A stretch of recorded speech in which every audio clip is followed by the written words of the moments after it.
ni umugisha jye na madamu kuba twiciye hano mbere yuko twivuga. Wenda madamu we yigiye mu mahanga, yigiye yabaye cyane muri Afurika y'Epfo, ariko jye nigiye cyane mu Rwanda. Kuba narigiye mu Rwanda cyane rero byampaye umugisha wo kugira abantu nigiraho. Ni umugisha kwicara hagati y'abantu wigiyeho byinshi. Yesu ashimwe cyane. Nigiye muri Kiste, twavaga igitangira muri 97 98 bikibaho. Church hano yari iri hariya haruguru muri ka gacaci gatoya, twavaga hariya tukaza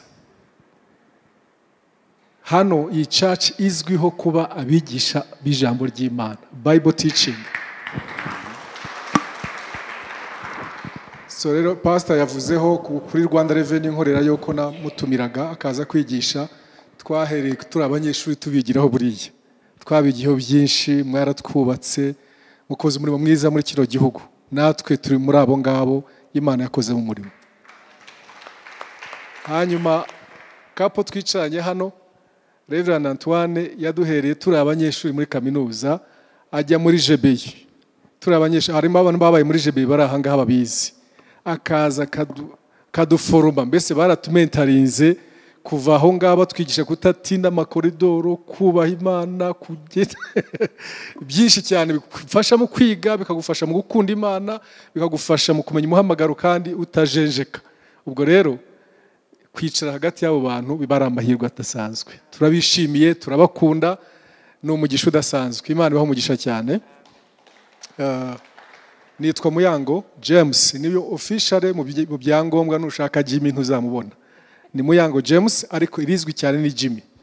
Nkaba ndi umugabo wubatse, uyu ni madamu wanjye, reka babwira amazina ye nkomerezaho. Yes, ashimwe cyane.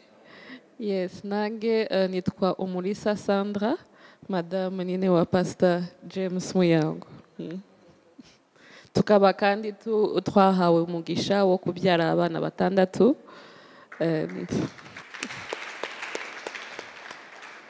Tukaba tunayobora urusengero rwitwa Potter's Hand Ministries. Imana ibe umugisha. Ubwo ibindi nari buvuge yabivuze. Abana bacu 6, abakuru ni impanga bafite imyaka 17, hanyuma bakagenda bakurikirana, tukagira n'umutoya cyane utarajya ku ishuri. Ni ibyo ngibyo tuyobora itoro rya Potter's Hand. Nabonyemo abantu bo muri Potter's Hand bicemo, harimo na Pastor Deo nabonye hariya, n'abandi bari muri Potter's Hand mugire gutya baba baje muri hano. Imana ibaho umugisha, mwakoze cyane. Imana ibaho umugisha. Ngira ngo ni ibyo, Imana duhana umugisha. Murakoze cyane. Muri abo bana harimo n'impanga, murumva ko ari abantu badasanzwe. Reka dutangire session yacu y'ibibazo n'ibisubizo. Mu gihe murimo mwitegura namwe kugira ngo mubaze, reka mbabimburire. Kanoni yigishije avuga amakimbirane, avuga ukuntu azitira iterambere. Nagira ngo mbaze abari we mperaho mbaza, kuko nyine niwe washoje intambara, birumvikana. Yatubwira the common causes of conflict in families today. Ni zihe mpamvu nyamukuru zitera amakimbirane mu muryango muri iki gihe cya none?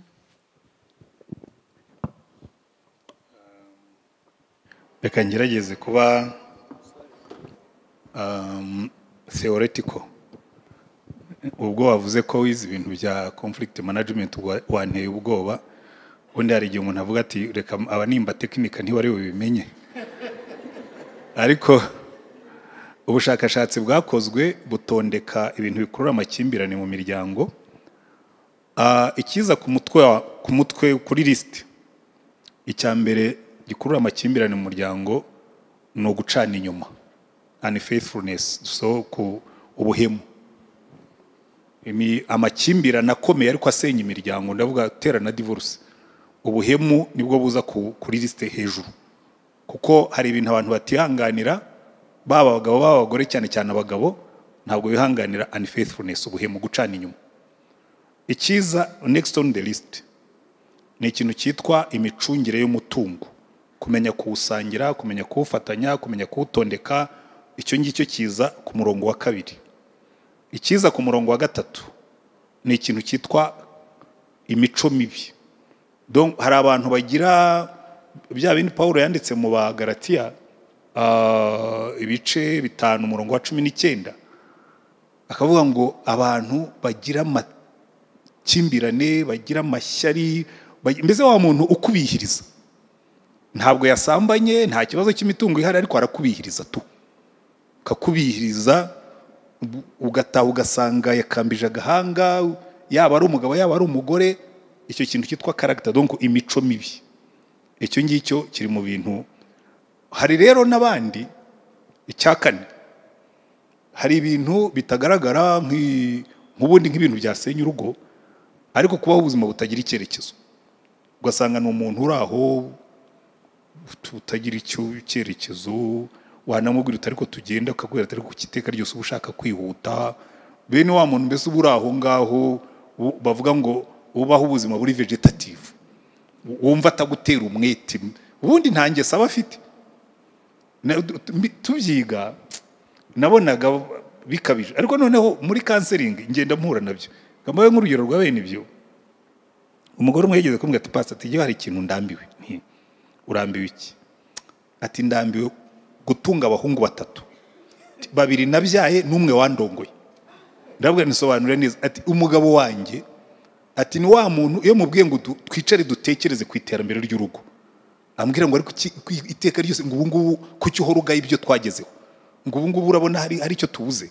Ati kandi ubwo ngubwo akubwira ngo ntacyo tubuze, aturetse ko twaguze ibintu byo mu nzu, ati inzu tubamo turakodesha, nta kintu na kimwe ubona, nta mushinga n'umwe agira mu mutwe we, atarahunga gusa ari satisfied yuko nubwo dukodesha ariko dushobora kwishyura inzu. Ati nta kintu njya numva, niyo ntangiye kumubwira atavuga ko ndi umugore utanyurwa. Urumva rero bene ibyo ngibyo bishobora kuzana amakimbirane, ariko abantu ndetse akaba ari uhinduka umunyamahane, ariko birahaba.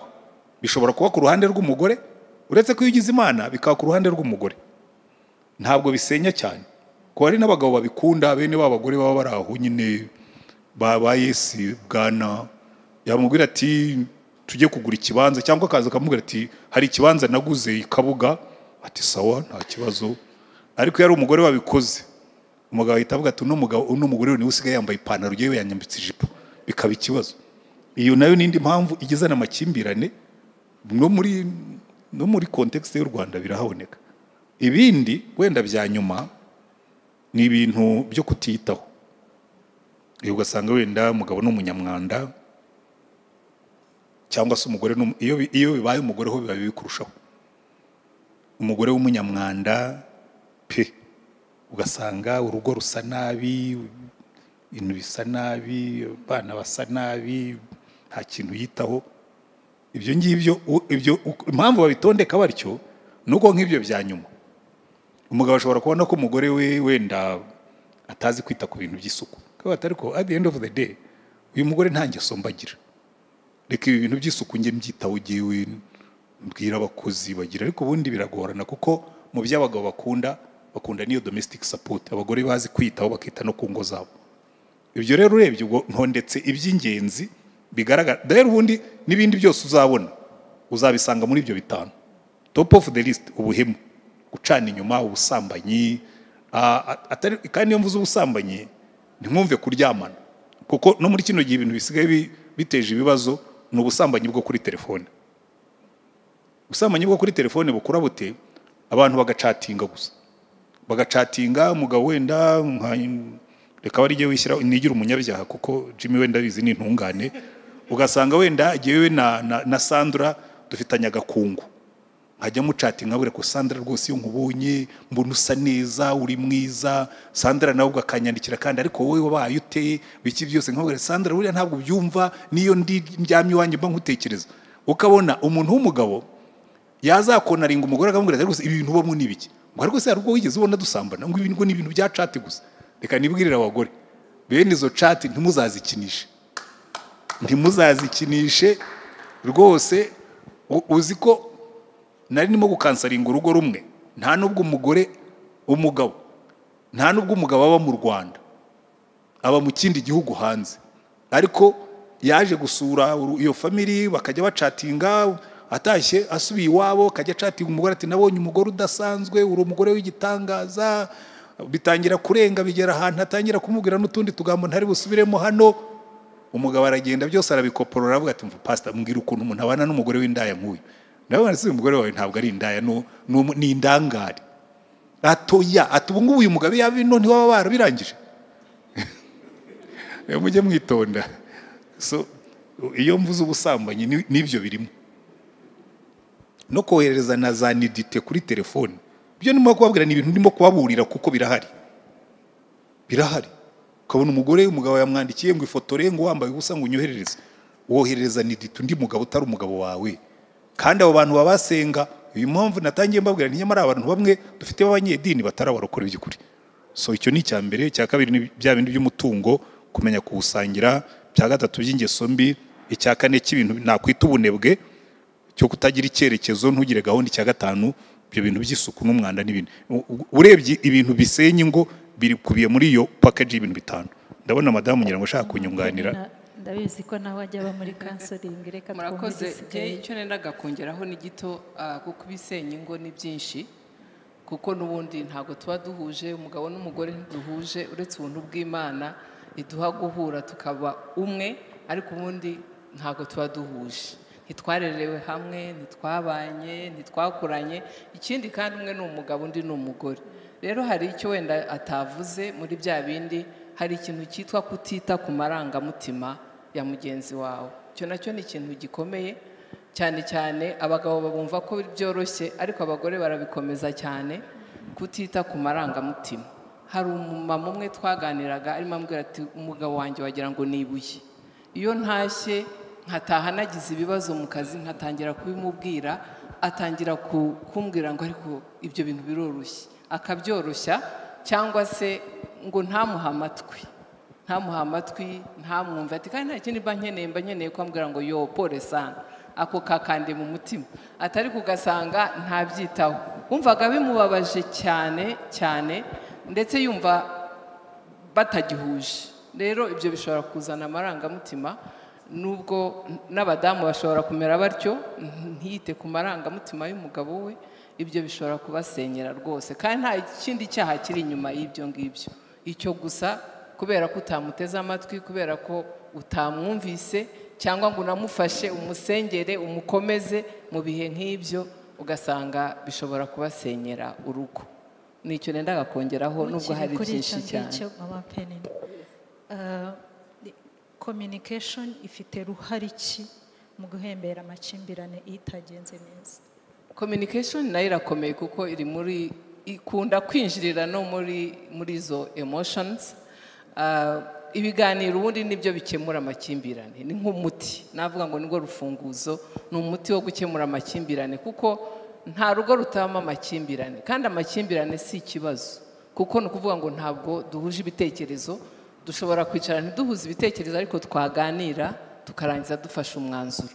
Ariko kenshi ikibazo kibaho ni za communication zacu. Wenda pastor akunda kuzigishaho cyane, arabibabwire ubwoko bwa communication bwinshi, ariko icyo navuga nuko ibiganiro byiza bikemura amakimbirane, ariko urugo rutabamo ibiganiro rubamo amakimbirane menshi, kubera ko mugenda mubika munsi ya tapi cyane cyane abadamu bazi gushyira munsi ya tapi cyane, kandi byarangiza bikazaturumbukayo bikabouncinga. Iyo byasandaye rero kubigarura biragora.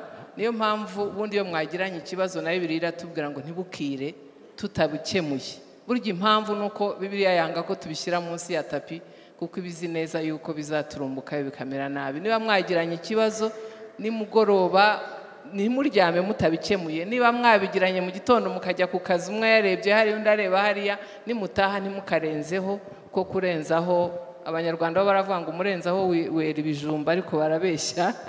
Amakimbirane ntago yera ibijumba, yera ubutane, ntago ari meza. Imana iduhe umugisha. Murakoze cyane Pastor Jimmy na Sandra. Nagira ngo mutubwire kugerageza gushyira ibibazo mu Kinyarwanda, kuko iyo ntekereza byihuta vuba mu Cyongereza. cyangwa nzajya mbivuga mu cyongereza noneho kugira ngo numve ko bifite ireme ryabyo, hanyuma wenda ngerageze kubishyira mu kinyarwanda. How do conflict issues manifest differently in parents, children, and extended family members? All, what are the consequences of conflicts or manifestations? Bishyize mu kinyarwanda, ni mu buhe buryo amakimbirane agiramo ingaruka ku babyeyi ubwabo, abana babo, twabyumvise ko abana nabo byanga bikunda bibageraho, ndetse cyane n'imiryango ibashamikiyeho. Murakoze cyane, muracyanyumva kuri microphone.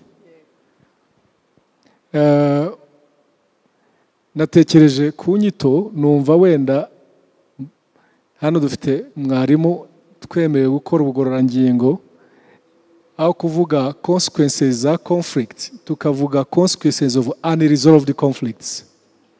Impamvu ni ukuvuga ngo aho kuvuga ingaruka z'amakimbirane gusa tukavuga ingaruka z'amakimbirane adakemuwe. Impamvu mbitekerezo ni uko ngira ngo mama Penny namaze kuvuga yuko amakimbirane na Kano namaze kubivuga aturuka ku bintu byinshi, kandi mu by'ukuri urugo rwose ruri ku isi hari ibintu mutumvikanaho. Kandi ibyo bagiye batubwira bimwe mu bibitera, batubwiye ko kuba umwe ari umugabo undi ari umugore byonyine bizana itandukaniro. Dukomeje tukanatekereza na background, aho abantu barerewe, uburere bahawe bushobora gutuma bareba ibintu mu buryo butandukanye, byonyine bigatuma hari ibintu batumvikanaho. Twebwe turi urugero rwa mbere. Ngewe navukiye muri Uganda za Kampala, madamu wanjye avukira Lubumbashi muri Kongo muri za Jekamine, hanyuma duhurira mu Rwanda. Ngewe navugaga so akavuga donc, murabyumva, bariya bakabita ngo nabasajya, abandi sinzi ibindi bakoresha ibyo byose. Ariko ibyo byonyine hari ibintu areba ari mu marineti y'umuntu wabaye Kongo muri Lubumbashi, atekereje nk'uwize mu Gifaransa. Hakaba nanjye ibyo ndeba nk'umuntu wabaye Bugande muri Kampala, utekereza mbere mu Cyongereza nkaza kubishira mu Kinyarwanda. We kugeza n'ubu Kinyarwanda ntabwo arakigeramo neza, aragikozayo imitwe y'intoki. Rero naza no kukivuga ukumva araho kiri muri amplified version, ntuze kugira ikibazo. Ntuze kugira ikibazo. So impamvu rero navugaga nuko twese ntibubura utuntu mutumvikanyeho n'iki, ariko ngira ngo batubwiye ko communication ibikemura. So ibyazana ingaruka ni ukudakemura ayo makimbirane. Noneho babazaga ingaruka z'amakimbirane adakemuwe, zimwe muri zo tubitekerejeho. Natekereje ku ijambo rya Zaburi 133, haravuga ngo dore kuntu ari byiza ari byikundiro iyo abavandimwe baturanye bahuje. Mu cyongereza bakoresha ijambo harmony, Kanoni yarikoresheje ko abantu bari bafite harmony bakiri muri Eden, perfect harmony.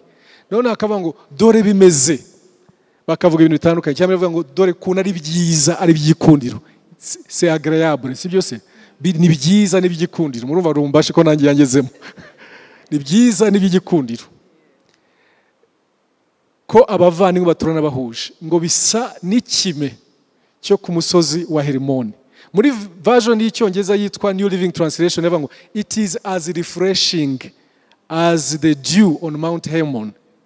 Hanyuma bakavuga ngo it is ikurikira ngo bakavuga ngo bimeze nk'iki, nk'amavuta y'igiciro yasutswe ku mutwe wa Aroni. Noneho mu Cyongereza baravuga ngo it is as precious as the anointing. Na ibyo bintu harimo ibintu bitatu, hanyuma barangiza hasi mu gusoza bakavuga ngo aho niho Uwiteka yategekeye iki, umugisha. Muri icyo gice harimo ibintu bitatu umuntu atakaza iyo habaye amakimbirane. Ikintu cya mbere baravuga ngo how good and pleasant, mbega kuntu ari byiza ari n'ibyikundiro. Imana yaremye urugo ngo rube enjoyable, ntabwo ari endured.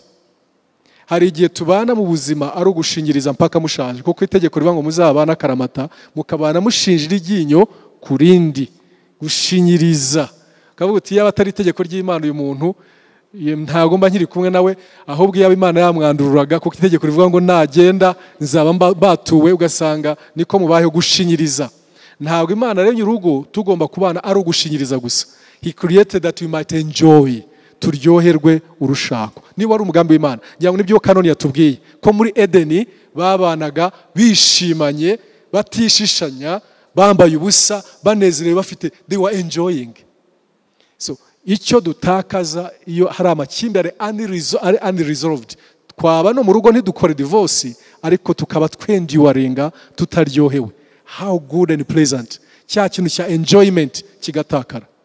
Ijambo ubona muri icyo cyanditswe rya kabiri riravuga ngo bisa ngo it is as refreshing as the dew, ngo bimeze nk'ikime cyo ku musozi wa Herimoni mu gitondo kiba kiri ku byatsi bitoshe, ibiti bitoshe bifite itoto kubera icyo kime cyo ku musozi wa Herimoni.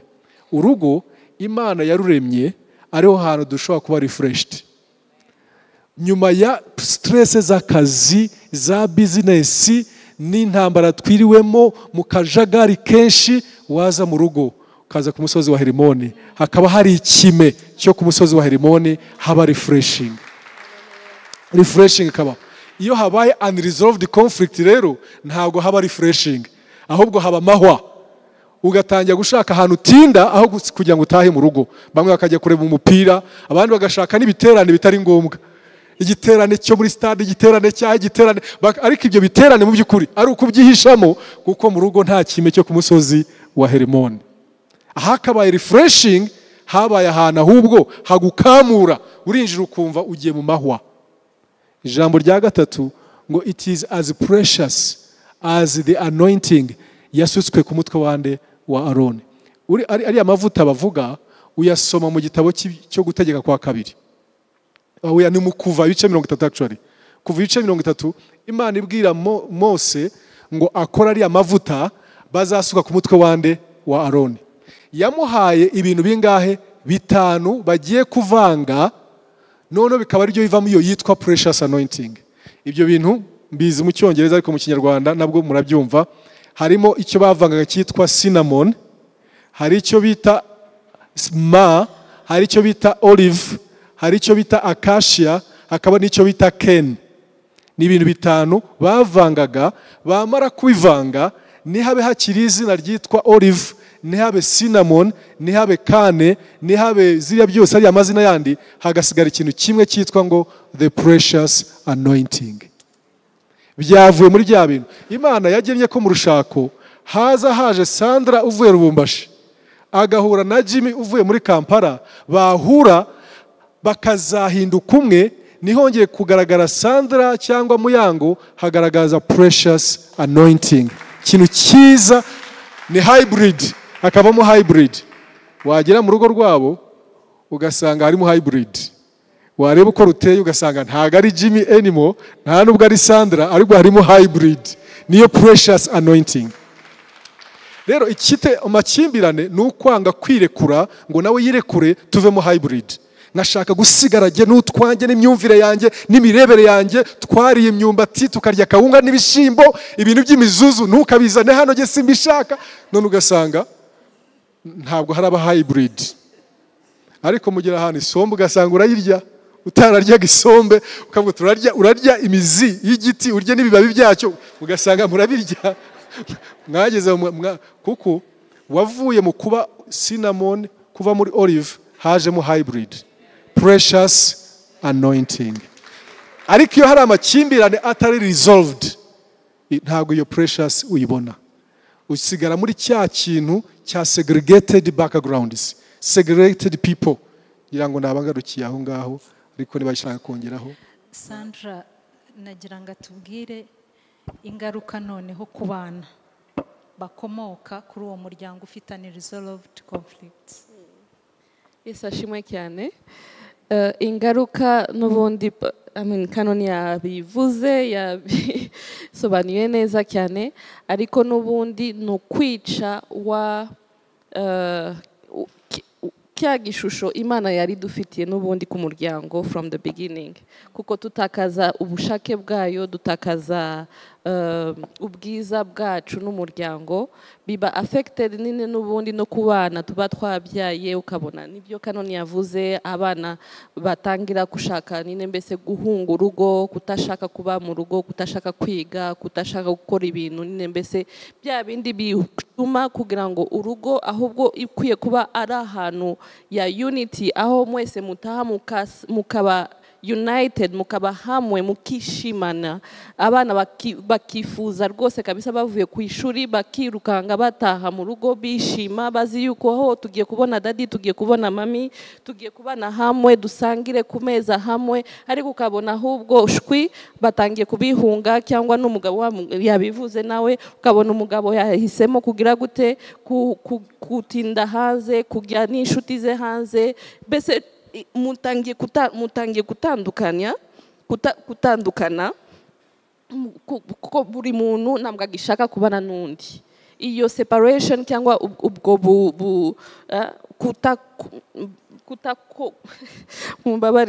kutakundana hagati yanyu bitangira kumera mu muryango ni nabyo ngaruka nini iba mu muryango kuko ntabwo ari yo shusho ry'Imana ntabwo ari yo ubushake bw'Imana ku muryango umuryango n'ubundi mu ishusho ry'Imana yashaka ko abantu babe muri iyo harmony muri unity mu rukundo mukagenda mufashana muterana imunga mumenyana murushaho no kumenya icyo yifuza undi ahura nacyo ibibazo ahura nabyo ariko iyo buri muntu ahitamo kwigira mu nguni ye ahitamo kwigira mu buzima bwe ako kantu rwose kaba katakaje kazanamo noneho bya bindi byose pastor yahoza twigisha hano kare bitakatuma n'ubundi ubushake bw'Imana ntibukoreke. Urakoze cyane wenda unyemereye icyo nakunganira ku byo wari uvuze ku bana baravuga ngo you teach what you know but you reproduce who you are. Wigisha abantu ibyo uzi ariko bazasa nawe. So abana rero mu by'ukuri amakimbirane atabaye resolved hagati yacu nta nubwo dukeneye kubwira abana ngo muzagira amakimbirane. They catch it. Nicyo ngicyo bagiye gufata. Ikindi birema insecurity mu bana. Buriya abana iyo babona hari kutumvikana nubwo mutabivuga babibona bahora bafite insecurity ko wenda uru rugo rutazasazirwamo. Baba bumva bikanga ko igihe icyo ari cyo cyose hari ikibombe cyaturika hari igihe rwose ushobora kuzasanga papa na mama batakiri kumwe bagenda badatekanye mu mitima yabo. Hari ikindi usanga nigeze kugenda muri batsinda usanga abana bari kuri streets nkuko madamu yabivugaga noneho ndahagarara nganira nabo nka Potters twashaka kureba niba hari abo twasubiza mu ishuri hari abo twashoboye gusubiza mu ishuri tunabashize mu ishuri bamwe bananiwe kurigumamo ariko ndi mu kuganira nabo nashatse gutangira ikiganiro wisanze ute ku muhanda abana bambwiye ibintu genda turikandarira aribo bana kuri jewe umwe arambwira ati jewe mama na papa barashwanye cyane papa arangije aragenda mama arasigara tuba mu nzu y'icyumba kimwe iyo nzu y'icyumba kimwe mama akageza n'abagabo inzu y'icyumba kimwe azanye abagabo basinze nawe hanyuma n'umwana arimwe arara ati ngeze aho numva ibyo bintu sinabyihanganira numva kuba ku muhanda bindutiye kuba mu rugo. Undi arambwira ikibazo cyabaye kuntu iyo papa na mama babaye violent yumva emotion zize yumva byamurutira kutabaho ngaho aho kugira ngo abaho ngaho. Mwumva rero bigira ingaruka ku bana mu buryo bwinshi n'abandi bakomeza. Reka wenda nongereho akantu kuri icyo ngicyo niba nibura azagarukiraga short term muzumva urubyiruko rwinshi muri no minsi nta cyizere bakigirira ingo barakubwira ngo niba kubaka ingo ari biriya ngo nge nzashaka umuhungu twibyaranira umwana ngo ndere umwana wanjye ngo ariko atanshyize kuri izo stress z'urugo. Hariho n'abandi bakubwira rwose hari uwo twaganiraga ejo bundi ambwira ati giye nkubwire pastor ati ngo I've given up ati ni yewe ati nibyo kuvuga ngo nzashaka umukobwa ati kubyarana umwana ati nkazajya mubona yitwa umwana wanjye ntabana na nyina ati naba nzi neza yuko ngiye kwiroproduiza akababaro nagize n'umwana wanjye akazakagira ati giye rwose nta mwana nzabyara ngo ntere agahinda ku isi. Niyo nkubwira ariko birashoboka yuko ushobora gushaka ngo yango nta bakobwa bazima bakibaho. Kandi urumva uwo ngowe iyo conclusion yayigezeho kubera yuko yaramubwiye ati mama niwe nyirabayazana. Ndabizi neza mama niwe nyirabayazana, nta kesi nyinshi se yari mu bantu bagira imirimo imusaba kugenda, nyina akagira abagabo baza, abana barareba, ngira ngo rimwe na rimwe wenda babibwira ko batabona, arambwira ati reka nkubwire ati papa yageze aho arabimenya, ati birapfa birashwana, ati mfata icyemezo ngo agahinda mama yateje mu rugo ntazarongora umugore nawe akagateza mu bana banjye, nta mwana nzabyara, nta mugore nzashaka, cyakora nzabaho njye ngirira abantu neza.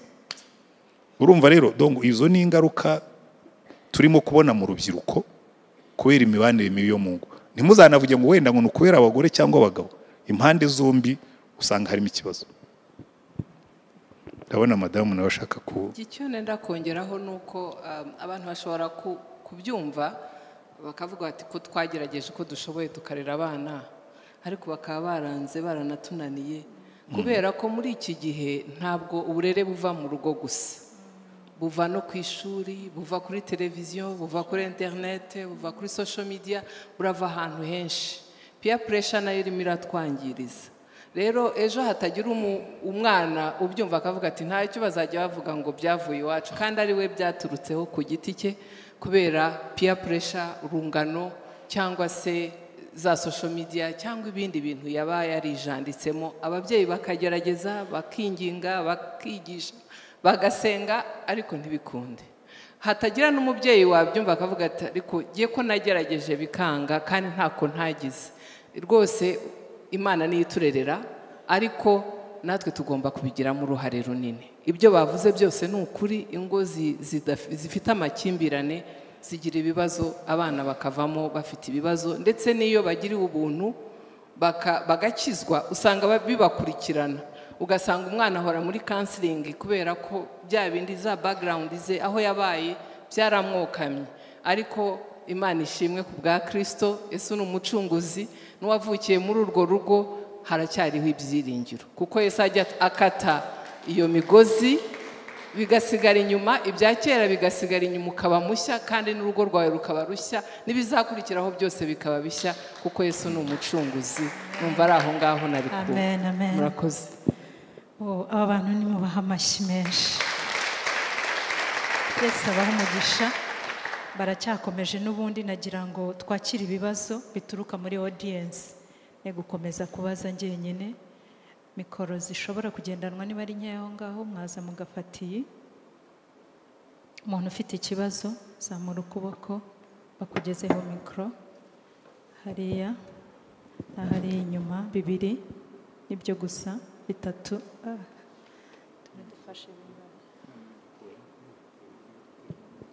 Okay, reka tujye dufata kimwe basubize, nibigukundira utubwire ubaza, cyangwa se niwumva basubiza bose nabwo nta kibazo, ariko byaba byiza utubwiye urimo kubaza by'umwihariko. Murakoze, nitwa Nadege, sengera muri Potter's Hand, Pastor Jimmy n'umubyeyi wanjye na Sandy. Nayo ifite ikibazo mbaza mama wacu Penina, yavuze ku kintu ca emotion. Emotion nasanze ari ikintu kiri vaste cyane. Wavuze ngo hari amakimbirane aba kubera kutitanaho emotionnellement. Nkakubaza nti ese uwo muntu mwashakanye nawe emotionnellement yarapfuye ari gisenzegeri, nawe ukabura igisenzegeri, ese muzafashanya gute? Sibyo? Parce que maze imyaka 10 nubatse, numva ko atari mikeya. Nagize consequence nanjye z'ikibazo cya emotion, kubera ko nagize n'ubu ndacagwana nabyo, ariko Kristo nk'uko wabivuze ni muzima yagiye amfasha. Ariko nsanga abagabo n'abagore bafite ikibazo cyo kutubakwa emotionnellement, bigasenya rero umutima, ahubwo unabimenya ugeze mu rugo. Ukiri umujene uba wumva nta kibazo ufite, wagira rero mu rugo n'uwo mushakanye babazimu biwanyu bose bagahita baza bakakwitura bavuga ati buriya nuko narimeze, buriya narapfuye gutya, buriya narashize, kubera kurumva kwa kutumvikana. Mwabivuze ngo le simple fait yuko dutandukanye muri gender nabyo nyine ça joue un rôle il très important mu kutumvikana. Rero nkakwibariza mubyeyi mwiza, uwo muntu mubana nawe yapfuye nawe wapfuye, muzafashanya gute? Murakoze. Murakoze cyane. Ngira ngo mutangira gufashanya muri fiançailles, kuko burya ibisa birasabirana niko umunyarwanda yavuze. Iyo muhuye mubanza guhuzwa n'izo emotions zipfuye zanyu. Hari igihe benshi bakundana kubera ko uyu yanyuze mu buzima nk'ubwo yanyuzemo bigakururana, ariko nyuma yaho usanga atari ibyo wari ukeneye. Usanga wari ukeneye ibindi, wari ukeneye care, wari ukeneye ibiki, bya bindi byo kuba mwari muhuje ndetse ubisiga inyuma ukumva ushaka ibindi byiza. Rero icyiza cy'urugo, urugo ni nk'umwana. Urugo umuntu agenda yiga, akura, atera agatambwe, ajya imbere. Nicyo cyiza cy'urugo. Mutangira mutazi ibyo ari byo, ariko uko mugenda mudevelopa communication yanyu, ngiye nababwiye ko ari wo muti. Icyambere, izo emotions mukwiye kuziganiraho, kuko hari ikibazo kibaho ugasanga ntabwo umuntu akubwira emotion ze cyangwa se imyumvire uko yiyumva. Ubundi wagombye kumubwira utariko numva ameze gutya, numva nifuza ko wangirira gutya. Icyo kenshi ntabwo tukibwirana mu ngo zacu, kandi burya birica. Kugira ngo wicare aho utekereze ko umugabo wawe rwose azasoma mu mutima wawe, agasoma mu mutwe wawe, agasoma amarangamutima yawe, uba umuvunnye. Ariko umubwiye ukambwira uti buriya rero nkunda kumfata akaboko cyangwa nkunda nkwegamaho, akabimenya. Hari uzahubwira atari kuri bebeza, kubera nyine ya background, akabwira atari kuri bebeza. Umubwira uti umva ntago nigeze mbona umbebeza, mbabarira ujye umbebeza. Ubimubwire, kuko nubimubwira ukabimubwira kenshi akabona ubikunda, aziga kubikora. Ariko ntabwo azabisoma mu mutima wawe ngo abimenye, azajya abona gusohora ubabaye, washaka kumukoraho ndetse rimwe na rimwe akakwiyambura, kuko ntabwo abizi nawe ntiyabimenyereye. Ariko umubwira uti ndabikunda, kandi ukabimubwira neza hatarimo uburakari, ngira ngo yabigukorera. Kandi n'umugabo burya nawe afite ibyo ashaka, nawe ntabikubwira, akibwira ko ubisoma. Nta muntu usoma umutima wundi, nta usoma mu mutwe wundi. Nuko rero mujye mubibwirana, bizabafasha. Hanyuma habe no kwiga, kuko gusoma nabyo birafasha. Kuza mu biganiro nk'ibi nabyo birafasha. Hari ubwo utahana akantu, wagatahana ukambwira uti niza akantu keza.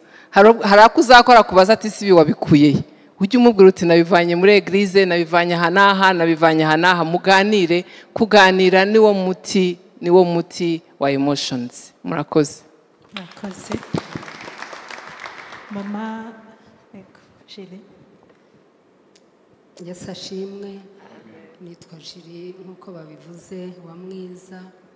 Ikibazo cyanjye ndakibaza Dr. Kanoni Antoine. Hari ikintu bajya bavuga ngo amakimbirane y'umuntu yifitemo mu mutima we, nubwo wenda mutayatubwiyeho cyane, ariko nanone ayo makimbirane ntekereza ko niba umuntu akimbiranye n'umutima we, wenda byamugora kugira ngo afatanye na mugenzi we. Cyangwa kuri nge ntekereza ko yahora akimbirana, nubwo yagerageza kutaba umuri iruhande, yagerageza kutamubangamira. Ese nk'ayo makimbirane umuntu yifitemo ku giti cye, mwayadusobanuraho iki? Ni na gute umuntu yafasha umuntu uyafite kugira ngo nawe abeho amahoro, kuko ntekereza ko nawe adafite amahoro mu mutima we. Murakoze. Ikintu kigoye cyo ku marangamutima nuko amarangamutima burya iyo twayabanye igihe kirekire twumva ari uburenganzira. Mbese ukumva amarangamutima yawe ni wowe. Muzumva kenshi abantu bavuga ngo ariko ngo ujye nukomeze, ngo nuko nteye, ngo ujye ufata ukondi.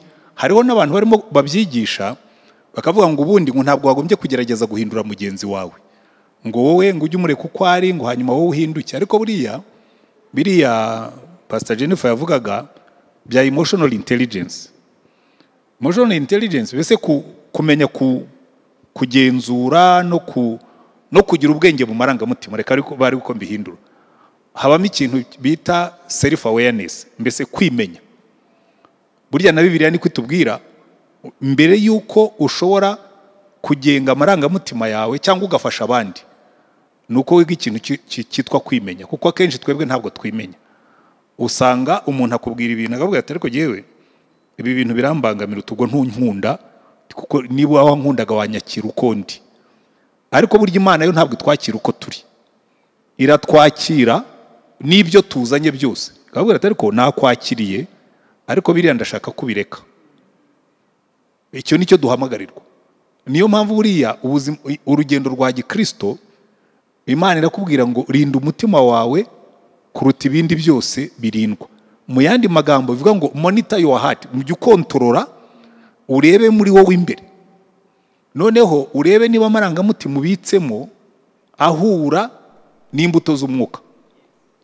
Kurabizi hari umuntu aba yicaye agira amashyari kandi agahorana umushiha, bamwe bitari kugira umushiha, ngo ubwo nyine ngo uranyanga, ngo n'ubundi ndabizi, ngo ni mu nkunda.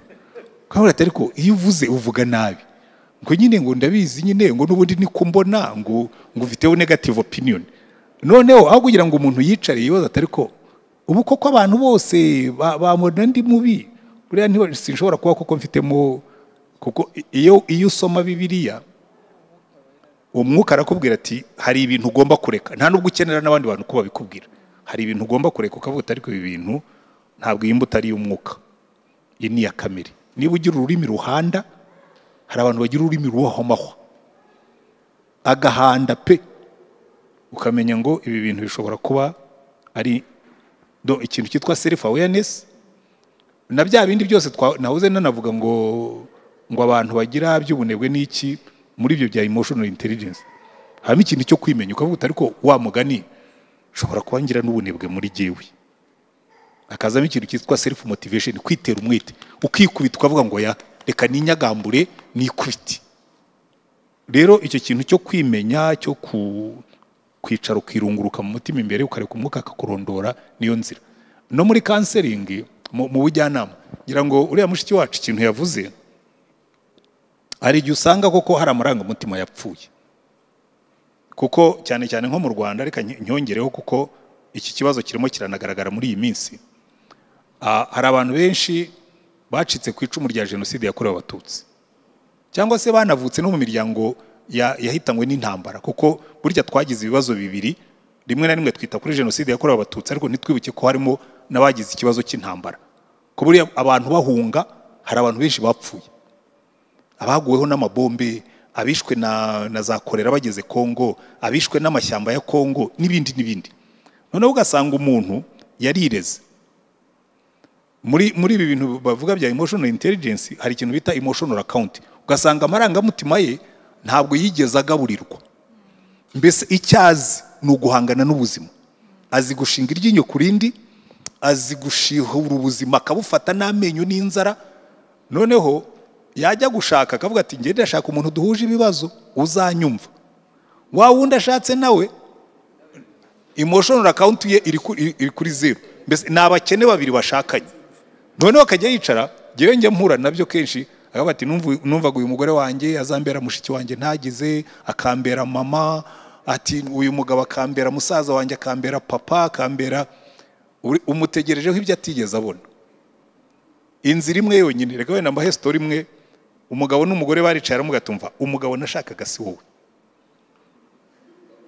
N'umugore aramugatumva, umugabo aramuga ati nanjye umugore nashakaga si wowe, nubwo duhuje ibibazo ariko ntabwo uri igisubizo cyanjye. None baza kundeba, ndabumva, ndavuga ntego muzi ikintu, reka mbagira inama, ubwo mwiyemeje gutandukana, mugende mwicare, mubwira n'icyo washakaga mu mugabo. Ugende ubanze wicare liste yawe uyikore neza, hanyuma uze kuyimuha kugira ngo nazongera agashaka undi mugore, nibura bizamufashe. Nawe aguhe liste y'ibyo yashakaga mu mugore, kuko ubwo utabimuhaye, ubwo n'undi uzashaka ntabyo uzamuha. Nibura akubwira ati ubundi nashakaga ibi n'ibi n'ibi n'ibi. Noneho baragenda baricara, bamaze kubibwirana, umugabo abifura, aramubwira ati ariko wareka tukiha second chance, iyi liste yawe ngiye kuyigumana, njye nyisengeraho, mbwira Imana ngo ibi bintu ntafite binteremo mbimuhe.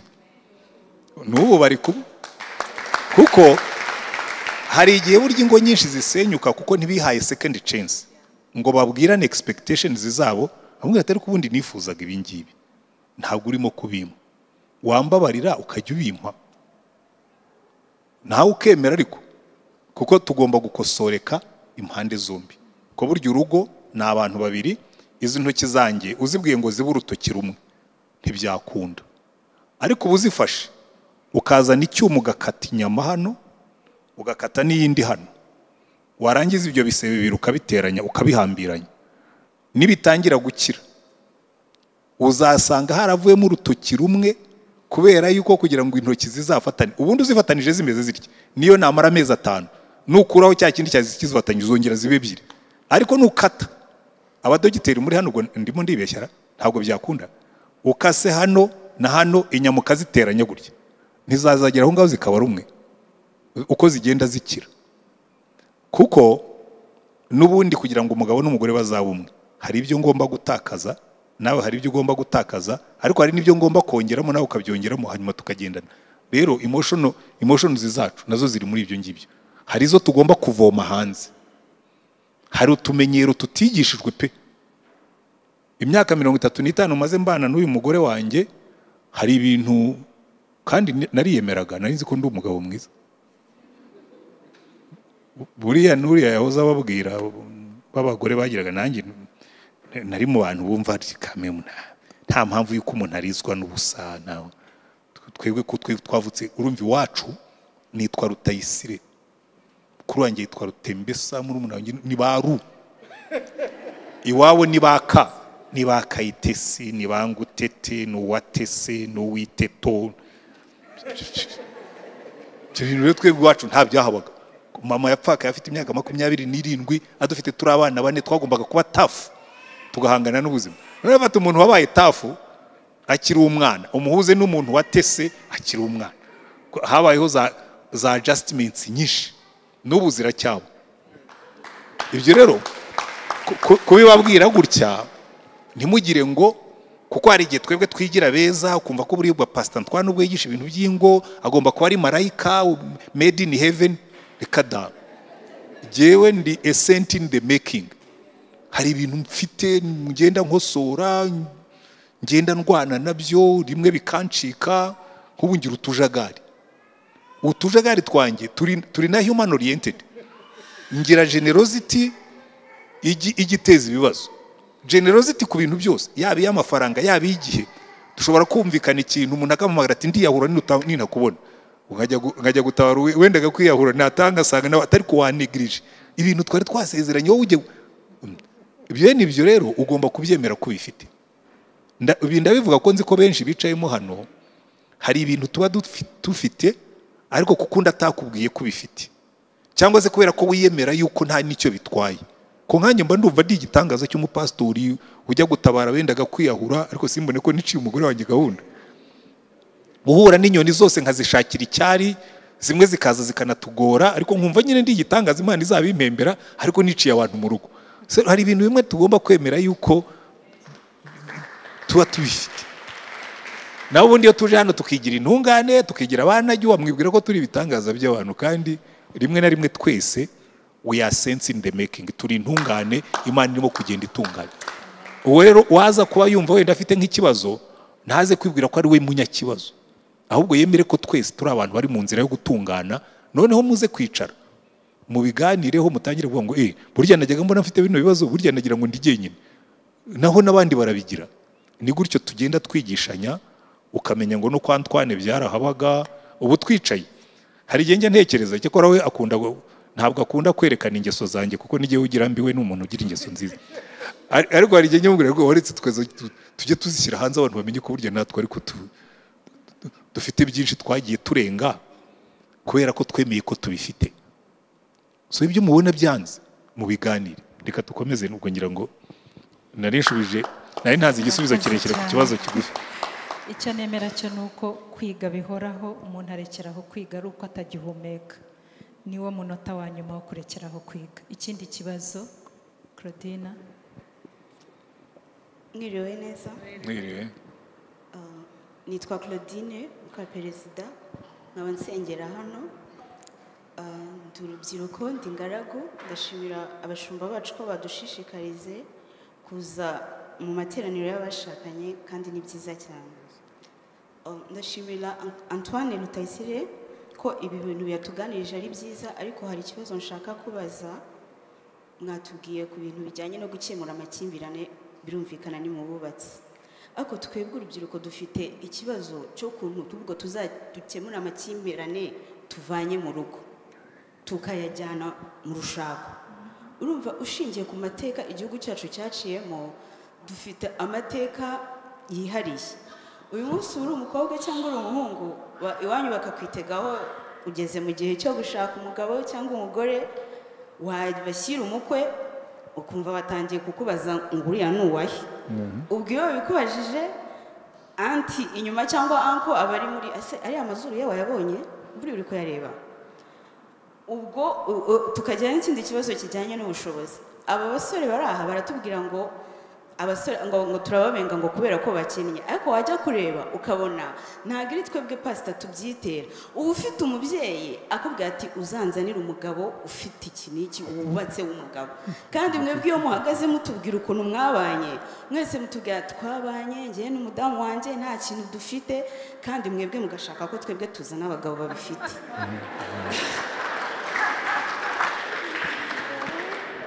Ubwo ndagira ngo pastor ushingiye kuri icyo kibazo dufite udusubize ikintu ukuntu tuzajya dusubiza ababyeyi. Ubwo urumva iyo bigenze gutyo amakimbirane ahita atangirira iwanyu, ukavuga se ndajyana uyu, urumva umugabo wawe cyangwa uwo mugore wawe niwanga kumvira ababyeyi mukabana, mwagera mu rugo agatangira kumenya ko iwanyu bagiye gupima amazuru ye, amakimbirane ako kanya aratangiye. Ubwo sinzi ukuntu tuzayakemura. Utubwire ukuntu tuzajya tubyitwaramo, ariko tunagutume ku babyeyi bacu. Ibyo bintu murakoze. Reka nkemure icy'amazuru, Jimmy na Sandra baze gukemura icy'imitungo, kubera ko nibo baherukayo vuba. Icyo kibazo uvuze ni ikibazo kiri pertinent, kiri cy'ukuri, kuko ababyeyi bakomeretse ariyuza n'umukwe bakamureba akabaza se noneho uyu nguyu bagenzi banjye turamunyurana hehe, turamwakira dute, turamwakirira hehe? Aho rero ngewe izo case nanahuye nazo rwose nshobora gutonda liste nkayigira ndende. Ngewe ibibazo mbikemura nk'umurokore. Icya mbere vugana n'ababyeyi. Hari ababyeyi bamwe urezona ukababwira utariko uyu murongo icya mbere nk'igihugu ntitukiwugenderamo byo kurebera abantu mu ndorerwamo z'amoko, ariko ntibikuraho yuko nubwo mba mbivuga gutyo nk'umuntu wabaye mu bumwe n'ubwiyunge, nk'umuntu simpakana sinirengagiza yuko amarangamutima burya arenga politike y'igihugu. Muri iyo domaine pe umubyeyi akakubwira ati ndakicwa ndakamanikwa sinarota nshingira umwana wanjye muri ubu buryo. Habamo kategori ebyiri. Hari umubyeyi ugeraho akagonda akemera ubukwe bukaba. Hari abandi banga kugeza ku ndunduro. Aho rero naho havamo kategori ebyiri z'abana. Hari abo umwana ukubwira ati yewe sinshobora gusuzugura ababyeyi, ndagenda uko bavuze, niba n'Imana nyivuguruje nta kibazo na Imana izabyumva. Abo ndabumva. Hari n'abandi rakubwira ati yewe narasenze Imana iransubiza, umugabo wanjye cyangwa umugore wanjye kuko biba mu mpande zombi, umugore wanjye n'uriya ndamusanga biba uko byakabaye wenda banje. Hari aho twagiye dushakira imiryango nsimbura umuryango byo twita surrogate family, agasabirwa kwa kanaka tukamubera abakwe bakuru tukamutwerera, no kuri church hari abo twatondekeye ubukwe tukabutaha tukamukorera reception, ubukwe bukaba reconciliation tukazayikora nyuma. Icyo nshimira Imana nuko ahenshi iyo ubukwe bwabaye reconciliation nyumirabo, kuko nta mubyeyi ujye ureka umwana we burundu agira ko batse ku mwana wanjye yagiye, nkaba mbona n'umukwe wanjye ari umwana mwiza, nkabona mfatiye umwana neza, bakabagarukira. Ariko iyo ntambara sinshobora kukubwira ngo ntibaho ziriho kandi zizabaho igihe twebwe ababyeyi banyuze muri biriya bibazo byose tuzaba tukiriho kandi n'amarangamutima yacu tuyafite.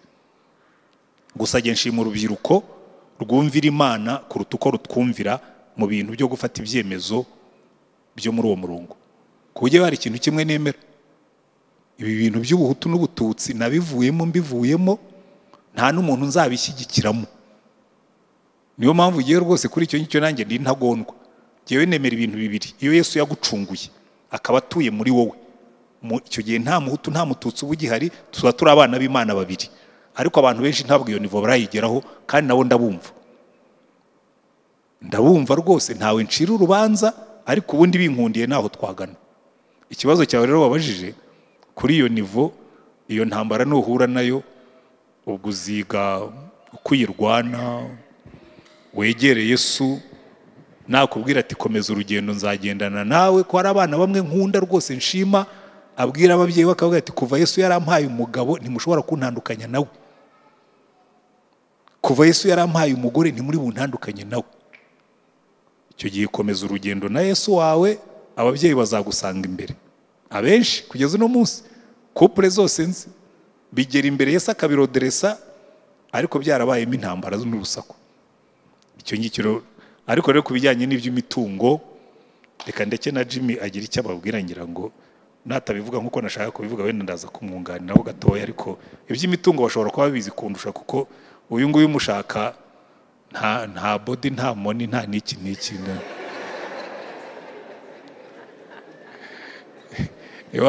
iwabo bari bafite inka nyinshi, twebwe dufite nkeya.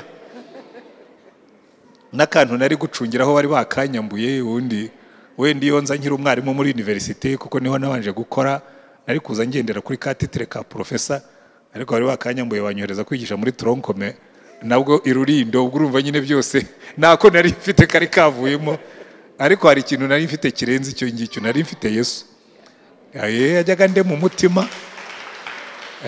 mutima, yo nasangaga concurrence yabaye tafu, kuko hari igihe twagiye guharura umuhanda, niko twabyitaga icyo gihe. Turagenda turicara, nsanga nteye iperu n'abahungu bageze nko kuri bangahe, hanyuma imvura iragwa ku mugoroba nk'ubu ngubu, hanyuma ndeba ukuntu ndi bujye kujya gutega taxi kugira ngo njye aho nararaga. Umwe muri abo bakonkera arambwira ati ntuhangayike ndaguha lift. Tekereza rero umuntu uguha lift ni nko kubona ikipe wenda ya Rutsiro yaje gukina na APR, hanyuma APR ikabakodeshereza bisi yo kuyivana Rutsiro. Muba mwabaye abagenerwa bikorwa, ntabwo muba mukiri abakongera. Ariko byarangiye neza, murabona yicaye iruhande rwanjye, nta moni nta n'iki. Reka Jima tubwire.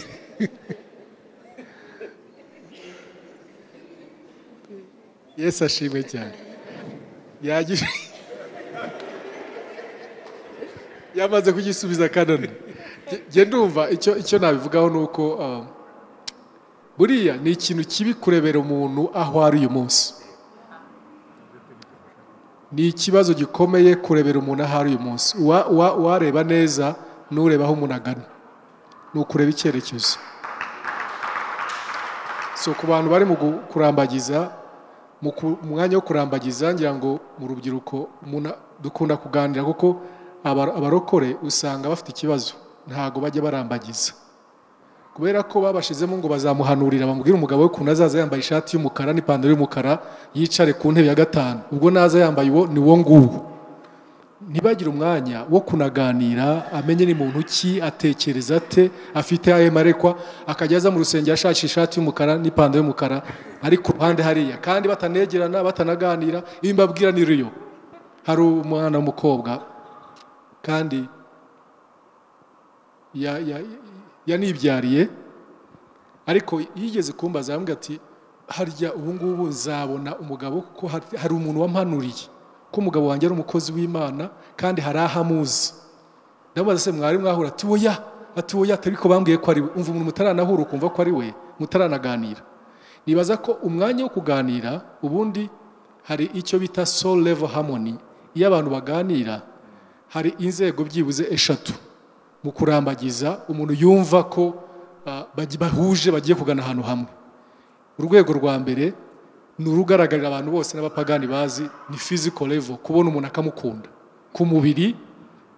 Kandi kukunda ntibivuze ngo uwo nkunze ngo n'undi niwe azakunda, ku buryo niyo yaba acumbagira yimereye ate, niba ari we Imana izanshiramo kumukunda uko ari nkuva ndutira bose. Physical ntuza appearance, kumva rwose ntabwo mwihisha, ntabwo mugendera mu kilometero usa nka escort we, muragendana kandi ukumva ko umupresenta mu bandi ntacyo bigutwaye. Icya kabiri ni soul level harmony. Mu bitekerezo iyo muganira muhuza icyerekezo cy'ubuzima, umva mugihuza. Wowe uratekereza kuzaba umukozi w'Imana, undi arashaka kuzaba umumodo wenda wagenda wambaye ubusa, arashaka kugenda yambaye ubusa completely rwose, akajya kuza za beach agenda modoringa. Wowe urabona uzaba umukozi w'Imana, wowe urabona uzaba umuyobozi muri bintu. Murahuza icyerekezo cy'ubuzima. Level ya kabiri, ya gatatu sore ni spiritual level. Ese ukwizera murabihuza, muragana ahantu hamwe. So ibyo ngibyo rero byose urumva icya physical level ntabwo bivuze iby'amazuru n'iki, ntabwo bivuze iby'amoko, bivuze gusa kukunda umuntu, umukunda uko ari, uramukunda. Hari abantu bize kuvuga ngo Imana izandinde itazaba umuntu ntashaka no kureba, ntabwo izabimo gukorera. Wiza n'uwo muntu izamukundisha wumva kurutira abandi bose. So ariko cya kintu cyo kuvuga ngo iyo muganira wumva icyerekezo cy'umuntu, ukamenya indangagaciro ze, ukamenya uburyo yubaha Imana, ukumva nahagana. Uyu munsi nta kintu afite, kandi n'ubwami bw'Imana mu by'ukuri biratubwira ngo ntugasuzugure itangiriro ritoya kuko amaherezo uzunguka. Bibiliya ikatubwira ngo ubwami bw'Imana bugiranwa n'akabuto k'iki, ka sinapi, ariko ntabwo gasoza ari akabuto k'iki, ka sinapi. Gasoza ari igiti cy'inganzamarumbu kizarikwaho. Ugira rero amahirwe agira amaso ashobora kubona igiti cy'inganzamarumbu kikiri mu kabuto ka sinapi.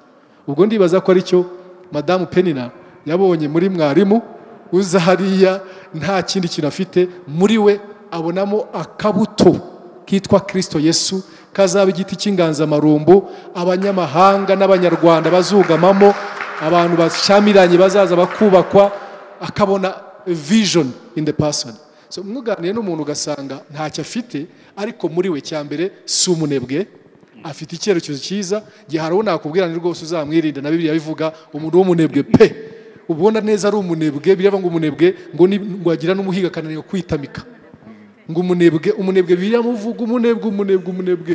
Ngiye njya gushaka nasomye igitabo cy'imigani kuva ku gice cya mbere kugera ku gice cya nyuma cya 31, huzuyemo ngo umugore mubi akazamo n'umugore mwiza. Hanyuma ndaje fata Bibiliya n'abamana, uyu mugore mubi uzamundinde.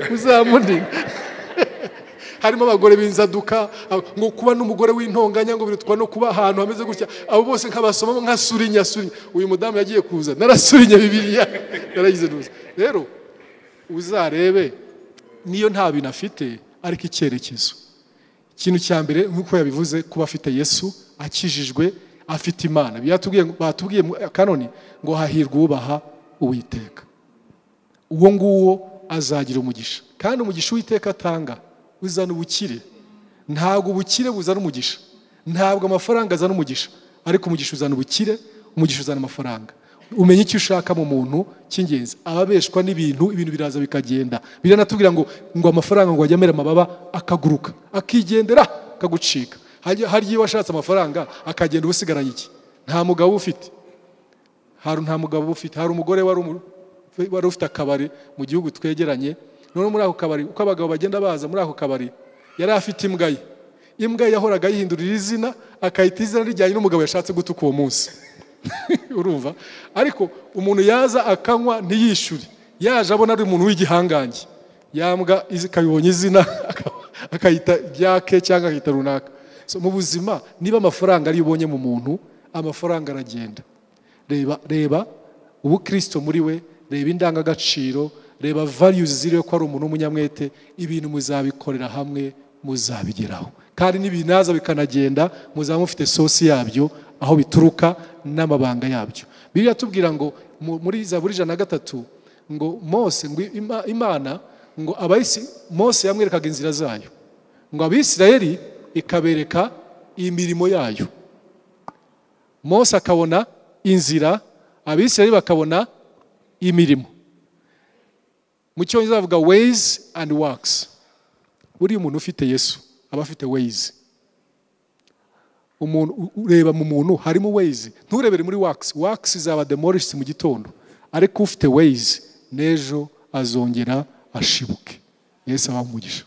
Murakoze cyane. Reka nongera agakomantere gato kuri Jimmy, ku byo Jimmy atubwiye, kuko ku bahungu, abahungu nibo mbona muri kino gihe bafite ubwoba kuruta abakobwa. Barakubwira ati abakobwa ntabwo ntibakitukunda. Nkavuga ntimugire ubwoba. Number 1, wowe genda wibuild musigaye mwarazanye ibintu byo kuvuga ngo y'amafaranga atazakubakira inzu ngo yubakisha umubiri. Mwebwe rero musigaye mwirwa mwubaka imibiri, ukaza ufite igituza kinini ugize gute ngo wubatse umubiri. Ntuzate umwanya wubaka umubiri, kuko umukobwa azicara umwanya muto yabarubatse umubiri agucishemo ijisho abone yuko inyuma hirya y'umubiri nta gihari. Banza wubake character. Yewe reka mbaho ubuhamya butoya, nakoze ibyo Jimmy yakoraga. Mfata Bibiliya yanjye nshakamo characteristics z'umugore according to God. Hanyuma Imana mbari Imana, ndashaka umugore uzandinda ubu bwoko butatu bw'abagore: umugore ukoze isoni w'umusinzi, umugore w'umusambanyi, umugore abuzabandinde Imana. Imana namwe kumbwira ibyo umugore uzashaka nzakuzanira, ibyo na aferi yanjye. We ninde wakubwiye ko uri umugabo nshaka? Banza wiyubake ubu umugabo according to me. Noneho usubira inyuma njya gushaka icyo Imana ivuga ku mugabo. Ndabanza ndeba ibyo Imana ivuga ku mugabo. Umugabo uzaba umutambyi w'urugo rwe, umugabo uzahagararira Imana mu rugo, umugabo uzakunda umugore we nk'uko Kristo yakunze itorero, umugabo uzarera abana bakabatoza gukunda Imana, umugabo uzaba protector w'umugore we. Ndabitondeka nanjye mbwira Imana baromana nabibonye, bring me the woman. Hanyuma ibisigaye ni amateka ngo yicaye hano. Bimwe nibwiraga yuko nanabizi, ahageze Imana irambwira ngo rero buriya wabonye teori ngiye kuguha pratique, rero kora pratique kuri uyu mugore. Bya bindi byose ya mateori yawe yose ya applique. N'ubu ndacyagerageza, hari ibyo ntarageraho neza. So abarimo kugerageza ntimucike intege, maze 35 ngerageza. I'm still work in progress. Haze urumva namukunze ari inkumi, none ntakiri inkumi cyane ariko aracyari inkumi. Nari umusore none namaze kuba umusaza nitwa sogokuru. Ubwo urumva kumenya gukunda nk'umusore none ukamenya no gukunda nka sogokuru, ugakunda umugore utari w'abanyogokuru ariko ni grama. Ubwo urumva nyine mbabwiyemo ibintu byinshi, nimukomeze.